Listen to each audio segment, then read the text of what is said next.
GM fam, I ordinarily like to give you all a few extra minutes since I published the article to get in, but today we're in a bit of a hurry. We have a tight timeline, so we got to bounce right at 9, and just in case there are a bunch of questions, I wanted to get this going early.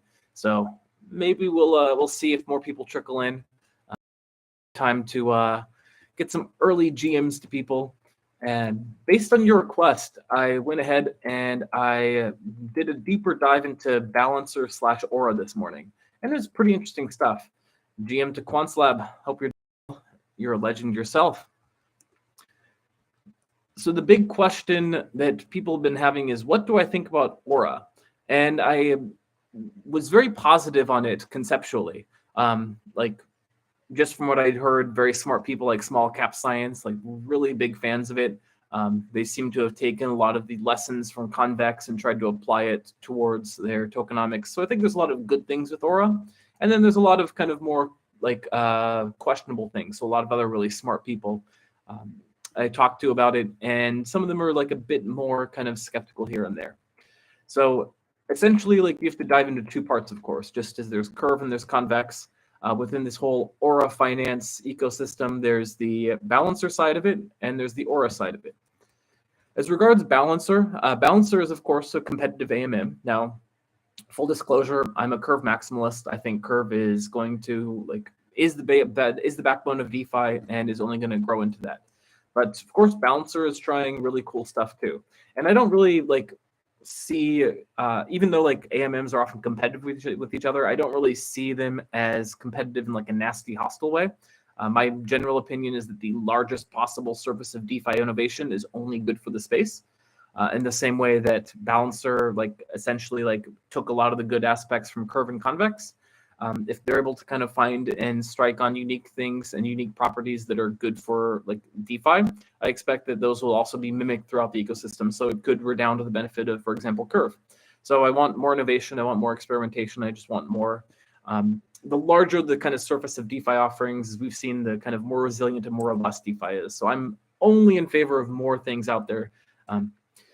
So if you're not super familiar with Balancer, they have some pretty interesting products and some pretty interesting takes, one of which is the capability of doing, so they have a few different pool types that they have the capability of creating, one of which is the capability of doing imbalanced pools. If you think that a ratio should be at a certain amount, 30%, 70%, you can launch that. And you might say, why do you want an imbalanced pool? But they actually, there's been some interesting tokenomic launches built off of it. We know that airdrops are really tough to get right. And one of the things that people are trying to do with airdrops is they're trying to disincentivize dumping because what do you do with an airdrop? You dump it because most of the time they go down in value. That being said, you don't always want to incentivize dumping. So one thing that, for example, Concentrator did with their IFO is they created a whoppingly imbalanced 98% 2% pool, which means that it's 98% ACRV and just 2% of the new token CTR, which means as you earn the CTR, you can't just go and dump it easily because you're going to have a massive price impact. Now, that's good for dumping protection.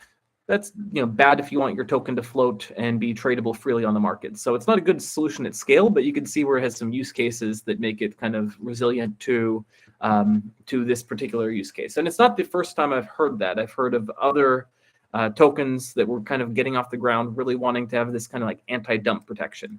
I personally don't think that the best way to have anti-dump protection is kind of these types of shenanigans in the long run. I think the best is just to have a super good tokenomics model so no one wants to dump it. But not everyone thinks that way. And of course, the pressures of doing an airdrop and doing it right is very intense.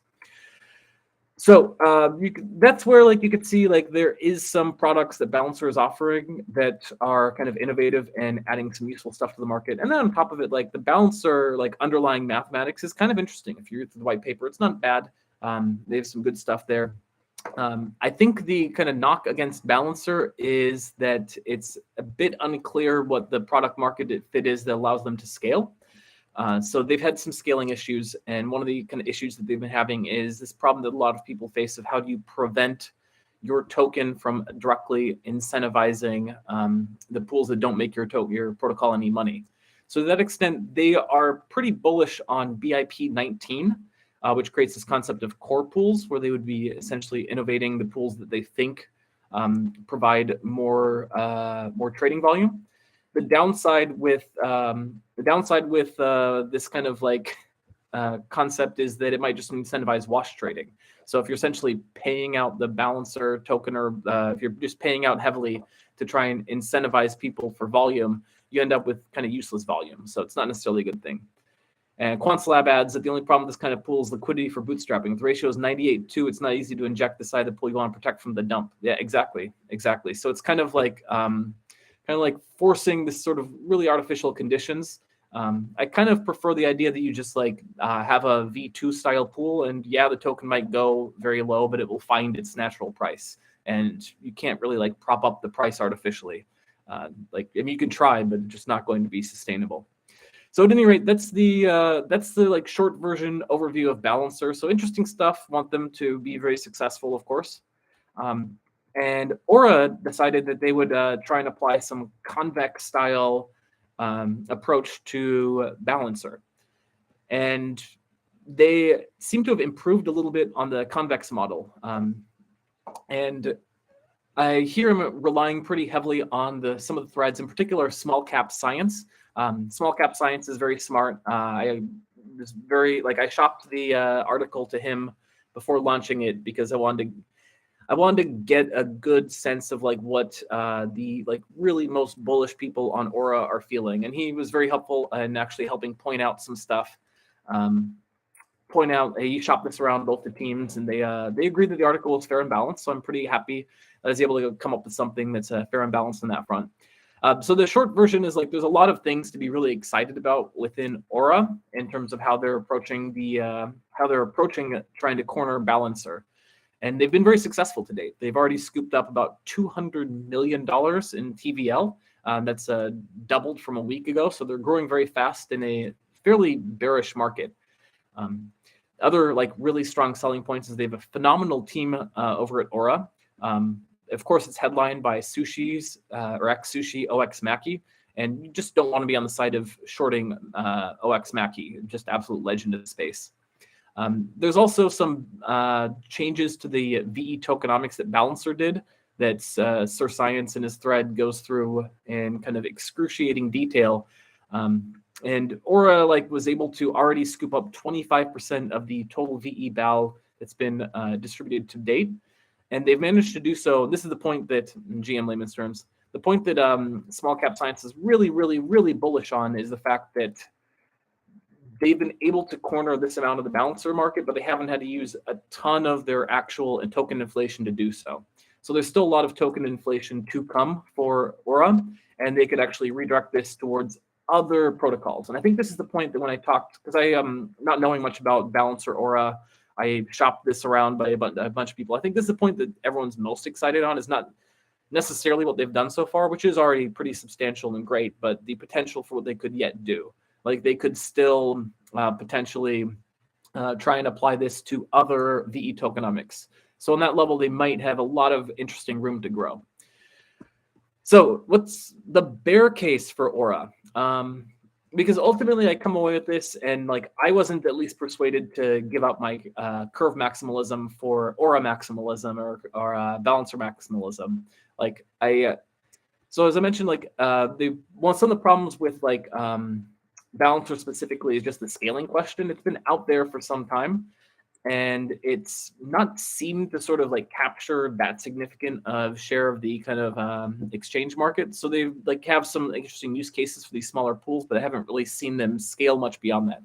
So it's kind of this dual question of, first of all, can they actually get to volume, which is an open question. And then even if they do get to volume, is it going to be more efficient or kind of offer some value to trade using a balancer pool as opposed to a curve or even a Uniswap pool? And that's not quite as clear at the moment. I would be happy to update my thinking if we see it change. If we see balancers start to attract large amounts of volume, then we'll see what happens. But then on top of it, I linked a couple of threads in both in Twitter as well as the article, which is paywalled for now, which talk about, the first was by Oroboros Capital, who's done a really detailed dive into this. Also checked with him or her about this to get their thoughts. And they just didn't really quite like the Aura tokenomics. They don't really think that there's sort of a mismatch between like the market capitalization of Aura, in their opinion, as well as the like potential opportunity there. So they summed up a few bullet points. The valuation of Aura versus the trajectory of Balancer doesn't make it attractive yet. And they actually were, one thing that small cap science was really bullish on was the shorter VE Balancer token lock period, which is 1 year as opposed to 4 years, but Oroboros cited that as a negative, in fact. So some debate on that subject. And then Balancer by default has lower fees than Curve because they're giving like 75% of fees to token holders as opposed to 50%, which is very good for LP holders, but it means that Balancer has to scale twice as much to flip and Curve. So it's kind of it's a little bit difficult there. And then Oroboros also didn't like the VE Balancer being 80%, 20% Balancer ETH.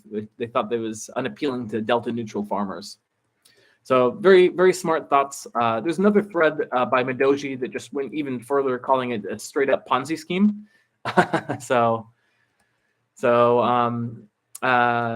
Just differing opinions. As mentioned, like I didn't come away from anything thinking that Aura is like suddenly going to be flipping in Curve, but I think like if you are looking at portfolio management and you are trying to consider the like say you assign yourself a 5% chance that Aura and Balancer are going to flip in Curve, you'd probably want to hold something in proportion to like 5% of Aura and Balancer tokens, because if it does hit, relative to the odds, you might get a little bit of payoff, and there's a little wiggle room around that 5%. There's in fact a formula that you can take a look at. So those are the general thoughts I had on Aura Balancer. So again, like have it on my watch list. I'm probably going to like be keeping an eye on both Balancer and Aura, and taking a look to see if there's a good discount for either of them that make it look compelling. There's a pretty strong bull case for them in terms of what they're building and their potential to expand. But that being said, like I'm unlikely to ape in the immediate future, just because like when I look at my shopping list, like I have a ton of tokens I like to buy, and I'm poor, so I can't buy everything I'd like. So that's my general thoughts. Would be curious to hear your thoughts in the comments, as well as other questions about Aura Balancer, Convex Curve, other DeFi wars, the DeFi ecosystem broadly, cryptocurrency in general. Layman's terms, we finally got connected in the chat to start this process of looking at NFTs, which has been another popular subject. Johnny UN writes, GM, this is Johnny167. Well, GM, Johnny167, very glad you could join us here. And if there's no questions, I'm also more than happy to cut this early. As mentioned, I have a pretty hectic day today, so I will probably need to bounce a little bit early in any instance, but more time to prepare is always better. So it looks like it's fairly quiet, so we'll go ahead and shut this thread down just a bit early. Really interested in hearing your thoughts, though. There's the Substack that's linked in here. The conversation can continue there on thoughts about like Aura Balancer, etc., just anything in general. One thing that I'm not sure how many people here in the chat are paid subscribers versus not paid subscribers, but one thing that there's various reasons we couldn't release this publicly, in part just because it's still like some people I'm waiting for comment from. They'd like to be able to get that in the article before I release it to the broader public. But one of the things I want to try with this is, because I'm always like trying to look for the way to create value for people who are paid subscribers, because like they're the people who are making this like potentially sustainable project. So one of the things that we're going to try experimenting with is allowing the paid subscribers to determine when it gets open to the public, or if at all. So if you've been considering becoming a paid subscriber, this is potentially a reason that you might pay, which is that not only do you get the capability of getting first look at some of these articles, as well as exclusive look at some articles, but you could also have the power over who who and how this gets distributed to. And of course, like it's going to be like a simple Discord emoji vote for now, but I'd like to push this on chain. So actually, we're like releasing like kind of like a basic tokenomics around this, so people could vote. So that's the thoughts. I'm seeing that you're all blessing me to release. Layman's Term says, "Sir, get to it. Thank you for the content." Sean, thank you for the content. Always happy to provide content. Just always super interesting, and always looking to hear your thoughts on what to write about, because this is how I like to discover new projects and learn new things. So thank you all, much appreciated, and I will catch you around.